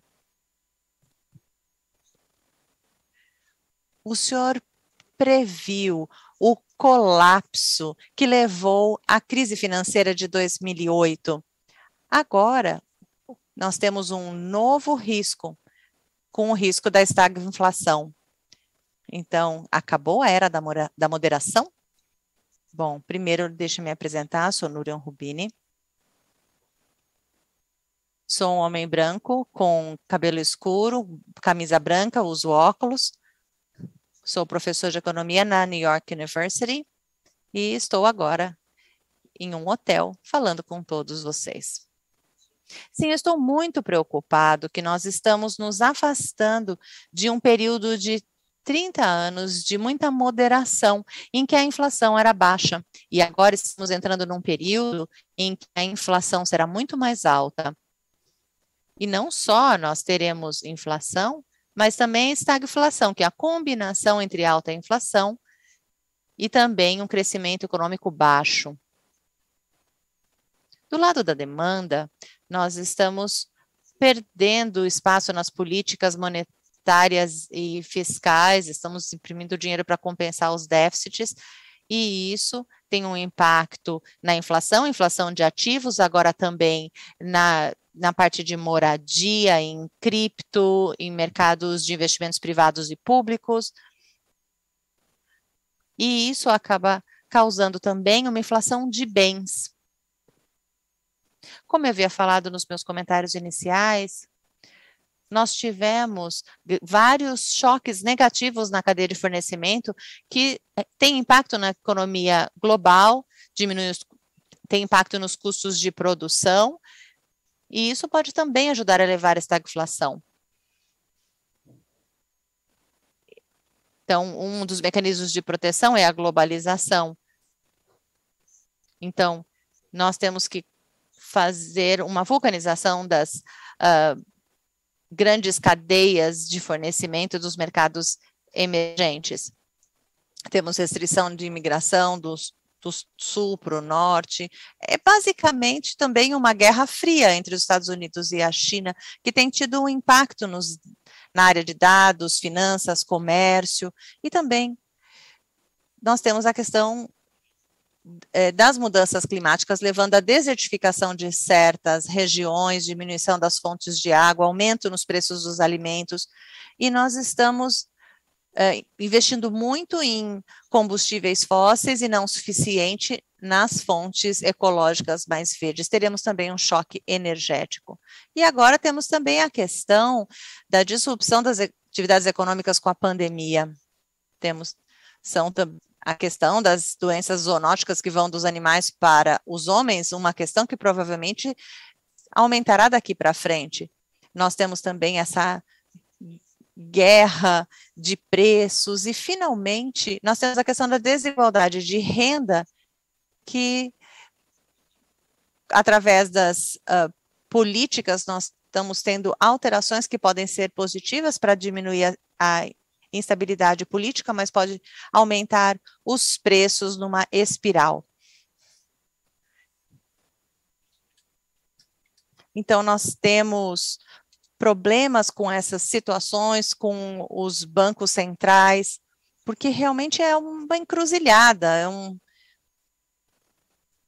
Isso pode levar à inflação e estagflação.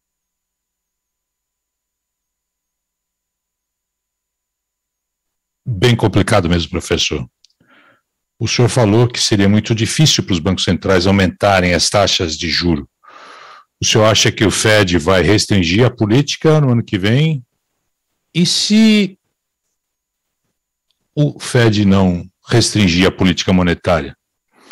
A inflação americana está 5%, 4%, e a meta é 2% do Fed.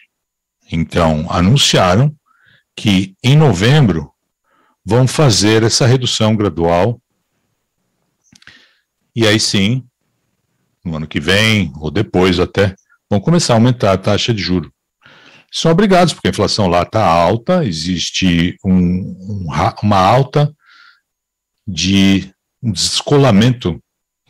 E no Brasil, a inflação já está a 2 dígitos, os bancos centrais já começam a aumentar a taxa de juros, porque temem a desvalorização cambial, alimentando ainda mais a inflação.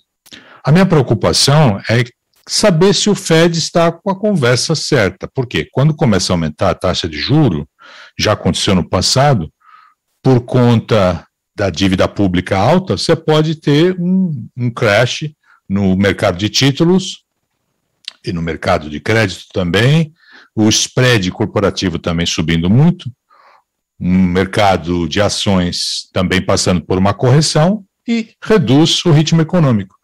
Você tem uma crash financeiro, numa recessão, aí continuam a monetizar o déficit fiscal para manter a economia funcionando.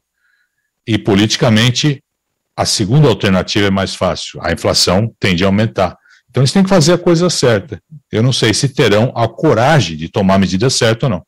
O ano que vem vai ser um teste para o Fed e para outros bancos centrais também importantes. Se o Fed tiver coragem de aumentar a taxa de juro para normalizar a política monetária, qual vai ser o impacto em países como o Brasil? Em 2013, quando o Fed anunciou que faria essa redução gradual, houve um aumento grande nos rendimentos dos títulos americanos e acabou afetando mercados emergentes, mais frágeis. Vários países, como o Brasil, a Índia, a Rússia e outros. Agora, o Fed é mais cauteloso. Talvez comecem a reduzir gradualmente. Não haverá essa mudança súbita. Mas as taxas de juro nos Estados Unidos estão subindo e os bancos centrais e mercados emergentes, como no Brasil, entre outros, já vem um enfraquecimento da sua própria moeda. tem um impacto na moeda por conta dessas políticas dos Fed e também por conta da política fiscal, violando o teto de gastos. O déficit público já está 88% do PIB, e liberar o teto de gastos, isso vai fazer com que a moeda enfraqueça, o preço da taxa de juros vai acabar gerando mais inflação. Preço de alimentos, de energia, de combustível, todos sobem. É um círculo vicioso, que você perde credibilidade fiscal, que coloca mais pressão na moeda, e a inflação sobe, e outros componentes da produção acabam tendo gargolos, e produtos agrícolas, alimentos, combustível, energia, aumentam. E a sua inflação, a inflação no Brasil já está a cerca de 10%. Nas próximas horas, o Banco Central vai decidir se aumenta a taxa 100 pontos, 125 pontos base ou 50 pontos base. Claro, restringir a política monetária é importante, é necessário, porque senão você acaba desancorando a expectativa da inflação, existe um risco de um enfraquecimento ainda maior da moeda. Mas naquela situação em que você tem uma recessão grave o ano passado, menos 4%, esse ano vai ser o quê? Mais 4%. No ano que vem, o crescimento vai ficar entre 1% e 2%. Por um lado, ou seja, não tem jeito. Se você não aumentar a taxa de juro, a expectativa de inflação, e se você aumenta, aí acaba reduzindo ainda mais o ritmo econômico, enfraquecendo a economia. Ou seja, ao mesmo tempo você tem muita pobreza. Ou seja, é uma escolha difícil no ponto de vista fiscal e também do ponto de vista monetário, como a inflação brasileira, que já está chegando a 2 dígitos. Não é uma questão simples, não. É interessante observar que no passado os booms de commodities eram positivos, porque somos um grande exportador de commodities. Então a moeda valorizava e acabava compensando até certo ponto o aumento dos preços e continha a inflação. Agora a situação é diferente. O preço das commodities está alto, mas a moeda desvaloriza rápido, por conta dessa questão fiscal que o senhor falou. Para o investidor, qual é a melhor opção de hedging para os investidores no Brasil? E o senhor falou um pouco também da inflação, das causas da inflação no Brasil. Mas eu quero entender qual é a sua perspectiva sobre a inflação aqui no mercado brasileiro. Sim, a moeda, apesar de ajudar, ou ser ajudada por conta do aumento das commodities, porque há um aumento de preços gerando mais inflação. E mais até do que nos Estados Unidos. Isso acaba não justificando essa compensação da moeda. Mas agora, dentro dos países, há também incertezas sobre as políticas, se as reformas econômicas necessárias serão. Esse governo assumiu prometendo muitas reformas, crescimento, e infelizmente esses avanços não aconteceram, os investimentos foram desalentadores. E há também a incerteza política, porque no ano que vem haverá eleições no Brasil. De um lado, o presidente atual, é um populista, e parece que o outro candidato seja Lula, que foi presidente, e no seu segundo governo suas políticas econômicas não foram assim tão sólidas, tão boas. Então os investidores estão preocupados com incertezas econômicas e políticas. E o debate no Brasil também é bastante dividido, como nos Estados Unidos, a polarização acontece também, as questões sociais e políticas entre os diferentes grupos políticos e econômicos. E essa incerteza de política acaba afetando o preço de ativos. Por isso que muitos investidores decidem, em essência, vender os seus ativos do Brasil e dolarizando seus investimentos. Isso acaba afetando a moeda também e os spreads. Estabilizar o Brasil, você pode até ser otimista com relação ao Brasil, mas a incerteza é o que faz com que as pessoas busquem outros mercados. E o Banco Central precisa evitar que isso aconteça, precisa constringir, né, ou reter, mas é difícil, porque isso acaba prejudicando a economia também. Não é uma solução simples. Muito bem. Quais seriam as melhores opções de hedging para os investidores no Brasil? Infelizmente, mesmo com os riscos fiscais e os riscos de políticas monetárias e a incerteza de política vão continuar nos próximos meses. A moeda vai se enfraquecer ainda mais. Um pouco mais de exposição a títulos dolarizados, quem tem essa opção, talvez seja a medida ideal, prevendo essa desvalorização ainda maior, para que não haja uma superexposição a ativos nacionais. Acho que seria um risco melhor. E, claro, dentro do país, você pode se proteger contra o risco inflacionário. Os títulos indexados à inflação, historicamente, são uma boa forma de proteção, com essa expectativa de alta na inflação. Pode ser uma boa opção.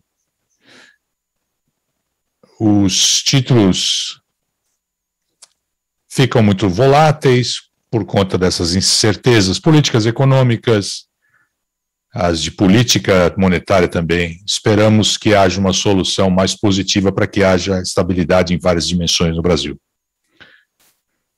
Professor, o senhor falou sobre a balcanização da economia, o descasamento dos Estados Unidos e da China com relação ao comércio internacional. Como isso afeta mercados emergentes como o Brasil, que depende muito da China para comprar as suas commodities e está sofrendo a pressão americana para buscar uma tecnologia de 5G que não seja chinesa. E que há, claro, implicações políticas e econômicas. Vários países emergentes estão nesse dilema entre duas superpotências de uma guerra fria e tem que decidir para que lado que eu vou. A China e os Estados Unidos estão se descasando, né, estão se desacoplando. A Guerra Fria só se agrava. Ou você é meu parceiro ou você é meu inimigo. E é difícil essa situação. Os Estados Unidos, politicamente e socialmente, são aliados, formal ou informalmente, de vários países. Às vezes formal, às vezes informal. A China é mais comércio exterior, com muitos dos aliados americanos, mais até do que os próprios Estados Unidos. Isso gera essa distância entre os Estados Unidos. No aspecto social e político, estão mais próximos da gente, mas muita gente entra na órbita chinesa também. E há uma outra questão que é importante ser analisada. A China, hoje, tem um problema no setor imobiliário. Havia uma bolha e uma grande incorporadora, talvez sejam obrigadas a declarar falência. A Evergrande é só uma delas. 25% do PIB vem do setor imobiliário na China, do setor privado. Não acho que haverá uma recessão. Haverá um sistema complexo na China, complicado. A situação vai piorar lá. Não vai ser um desastre total, mas a China vai acabar tendo essa desaceleração no setor imobiliário e também na compra, na importação de matérias-primas usadas na construção, na infraestrutura. Isso pode gerar grandes efeitos comerciais para quem produz esse tipo de matéria-prima. Metais básicos, material de construção em essência. Então, existe esse risco de uma redução da atividade econômica na China e esse impacto chegando aos mercados emergentes. existe um dilema no processo da descarbonização da economia. Países e empresas estão reduzindo investimentos em combustíveis fósseis, mas não investem o suficiente nas fontes renováveis de energia. Como o senhor falou, os preços de energia devem subir, gerando gargalos. Como conciliar a política ambiental e o fornecimento de energia? E qual é a sua perspectiva com relação ao preço do petróleo?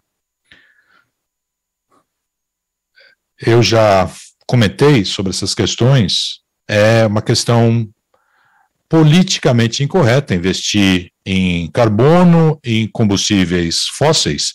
Instituições já não investem mais nesses projetos e existe um subinvestimento em combustíveis fósseis por conta da Covid, do colapso. Houve ainda menos investimento. Inclusive, empresas que querem se afastar de empresas de petróleo, de carvão, por conta do investimento. Então, você tem uma queda no fornecimento de combustíveis fósseis. A gente está caminhando na direção da energia verde, renovável, mas o ritmo não é suficiente. Precisamos fazer trilhões de investimentos na energia eólica, solar, e mesmo assim, às vezes não venta, às vezes o sol não sai.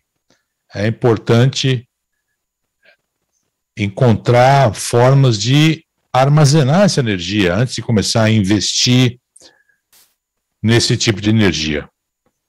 Há, portanto, uma falta de suprimento energético. A demanda por carvão aumenta, o preço do petróleo também está bem acima de $80, e acho que o número pode chegar até mais. Existe um risco geopolítico no Oriente Médio, tensão entre Israel e Irã, e o Irã está enriquecendo urânio, quase chegando ao nível de arma, e talvez haja ameaça de ataque às instalações de enriquecimento de urânio no Irã. Aí sim haverá uma desestabilização muito grande naquela região do mundo. Enfim, há riscos geopolíticos também que precisam ser levados em conta. É importante investirmos muito mais na energia verde, um investimento bem superior ao que fizemos. Há planos, sim, e outro aspecto é o seguinte: se você quiser se afastar dos combustíveis fósseis e se aproximar dos verdes, você precisa aumentar o preço do carbono, impondo um tributo de carbono. Esses impostos têm que ser altos para que as pessoas abandonem carvão, gasolina, gás, buscando energia solar, biomassa, eólica, etc. Mas os preços de energia já sobem. As pessoas, na França, Gilets jaunes quase teve uma revolução, e no Brasil também, os caminhoneiros estão muito incomodados com o aumento do preço do diesel. E agora o governo tenta oferecer alguma recompensa, e nessa situação política, você impor um imposto de carbono alto, algo que é praticamente impossível politicamente, a menos que você tenha esse imposto no carbono para transferir a demanda por combustíveis fósseis para fontes renováveis. Isso não vai acontecer no ritmo rápido o suficiente. A gente está num beco sem saída. Se você não descarbonizar a economia, a mudança climática vai acabar chegando com ainda mais impacto, com ainda mais gravidade. Enchentes, temperaturas altíssimas, o desmatamento, etc. Mas se você não acertar a mão, você pode gerar uma crise ainda maior com a falta de suprimento de combustíveis fósseis. Um outro choque energético. Ou seja, é uma situação difícil. E com franqueza, não existe uma solução mágica. Não consigo chegar aqui com uma solução simples e dizer que o problema vai ser solucionado. São escolhas difíceis de serem feitas. Temos uma pergunta aqui da plateia, de Marcelo Cidade. O Marcelo pergunta ao senhor, professor, qual é a sua opinião sobre o impacto da mudança da política econômica na China, reduzindo investimentos em infraestrutura, e está mais preocupada com riscos sistêmicos e desigualdade de renda dentro do próprio país? Muito bem. A infraestrutura, o setor imobiliário, passou a ser acessível. 25% do PIB. É a Evergrande, super alavancada, 300 bilhões de passivo, e muitas outras incorporadoras também com uma situação semelhante. Portanto, existe uma capacidade excessiva, né, um superávit de capacidade. A China vai mudar o seu modelo econômico, dependendo menos do investimento fixo, imóveis, e outras fontes de demanda agregada. Quando a gente pensa de outras fontes de demanda agregada, crescendo aí a 5%, 6%, mesmo se a participação do setor imobiliário cai, chegando a 3%, 4%, não é algo muito simples de se fazer. Uma opção é exportar mais, mas aí você acaba criando tensão ainda maior com a Europa e com os Estados Unidos, com risco de mais impostos ainda. Você não pode inundar o mercado com produtos, ter um superávit na balança de pagamentos, na balança comercial. Aumentar gastos do setor privado não é fácil. A China é cada vez mais uma economia estatal. As grandes empresas de tecnologia, empresas de gaming, de tecnologia, todas as empresas de tecnologia querem tributar os ricos por conta da desigualdade de renda. Isso implica aquele sentimento da iniciativa privada sofrendo. Talvez o gasto aí seja menor. A terceira opção seria tentar impulsionar o consumo. O problema na China é que a participação do PIB que vai para a renda dos funcionários é muito baixo, né, em relação ao PIB. E essa renda vai para o setor empresarial. Então, essa opção implicaria um aumento do salário acima da produtividade, fazer essa transferência do capital para a mão de obra. Isso acaba gerando inflação. Você tem que fazer grandes reformas profundas, ou então, para que as pessoas economizem menos e gastem mais, você precisa ter uma rede social, uma rede. E na China, com pensões, saúde pública, para trabalhadores que são migrantes, algo muito limitado. Por isso que as pessoas têm que economizar para aposentadoria, para uma eventualidade de uma doença, etc. O problema da China é que o setor imobiliário vai cair em relação ao PIB, e outras fontes também vão demandar mais do governo chinês. O consumo privado ou público vão precisar assumir um papel mais importante. Então, por isso, você vai ter uma redução ainda maior da economia chinesa.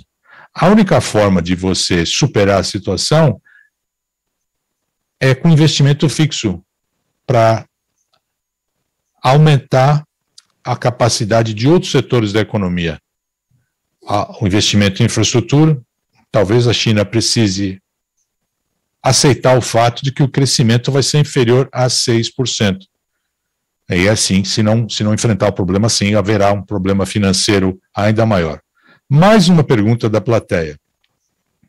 Com a perspectiva de estagflação no curto prazo, a desigualdade econômica vai piorar nos países emergentes, na sua opinião? Infelizmente, a desigualdade econômica aumenta nas últimas décadas. Isso nas economias avançadas por conta da globalização, comércio exterior, migração, até mesmo as grandes inovações, tecnologias. Inteligência artificial, robótica, machine learning, são áreas que usam muito capital. Quem tem o capital, quem tem as máquinas, se dá bem. Se você está lá naquela faixa de 20%, 30% que tem acesso à educação, para fazer as máquinas, para adquirir as máquinas, ser mais produtivo, se você tem uma função com menos valor agregado, muitos dos trabalhos administrativos estão sendo substituídos pela automação, essa parcela da população está mais vulnerável. Então haverá um aumento da desigualdade, tanto nas economias avançadas e nos mercados emergentes. E o crescimento nas economias emergentes havia reduzido essa desigualdade, mas esse processo desse crescimento forte na América Latina, infelizmente, chegou ao fim. Em vez de haver essa convergência, infelizmente, agora há uma redução, a menos que haja uma política para impulsionar o crescimento no Brasil e na América Latina, a desigualdade global também deve aumentar. A desigualdade, infelizmente, acaba gerando instabilidade social e política, até mesmo nos Estados Unidos, com o populismo. Pode ser tanto da direita ou da esquerda, daqueles que ficaram para trás, o que sofrem por conta do comércio exterior, globalização, migração, tecnologia, o poder das elites e assim por diante. Infelizmente, estamos chegando ao fim. O senhor falou um pouquinho desse assunto, mas eu gostaria de entender a sua percepção com relação às ameaças à disciplina fiscal no Brasil. O governo brasileiro disse que não vai respeitar o teto de gasto para aumentar a transferência direta de recursos quando temos eleições o ano que vem, retardando o pagamento dos precatórios. Qual é o seu grau de preocupação com relação à sustentabilidade fiscal do Brasil? Bom, eu me preocupo, não estou preocupado com relação ao teto de gastos. O risco é igual ao que havia anteriormente, mas há uma dívida pública que já está 88% do PIB. A inflação crescendo, obrigando o Banco Central a aumentar taxas de juros positivas até, principalmente quando você faz a comparação com as expectativas. O crescimento é mínimo. Então você tem a dinâmica em que o crescimento é baixo, a taxa de juros é alta, a dívida é alta, e você acaba tendo um relaxamento da política fiscal. Aí sim você tem a situação em que a moeda se enfraquece ainda mais, a inflação aumenta, o Banco Central tem que aumentar a taxa de juros ainda mais, é um círculo vicioso. Quando a dívida aumenta no Brasil, existe uma questão complexa que tem a ver com a economia crescendo pouco, a dívida alta, nominal e real, que não ajuda a um desempenho econômico favorável e a redução da desigualdade, da pobreza, do desemprego. A política, a incerteza política também não contribui e acaba gerando um fator ainda mais agravante. Não é crise, mas não vai ser fácil o cenário para o Brasil no futuro próximo com relação às questões da política também. Muito obrigada, professor Rubini, foi um prazer tê-lo conosco. Muito obrigada mais uma vez. Foi um prazer e uma honra. Muito obrigado pelo convite. E espero estar presente aí no futuro, como acontecia antes da Covid. Brasil é um país maravilhoso, é sempre um prazer conversar com vocês.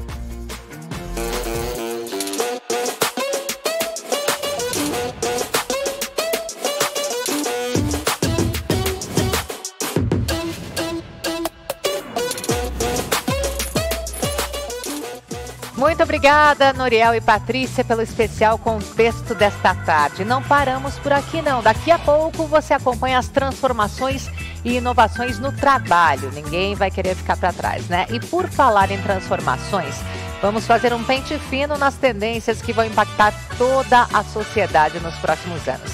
É um assunto para a convidada mais que especial, a futurista Amy Webb, fundadora do Future Today Institute e professora da Universidade de Nova York. Vai ser muito bom.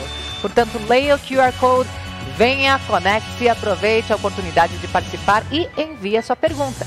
Preencha a pesquisa de satisfação desta tarde e desenvolva o seu networking interagindo com os outros participantes do nosso Ambima Summit. É só se cadastrar no nosso site. Nós voltamos às 18h30. Até lá!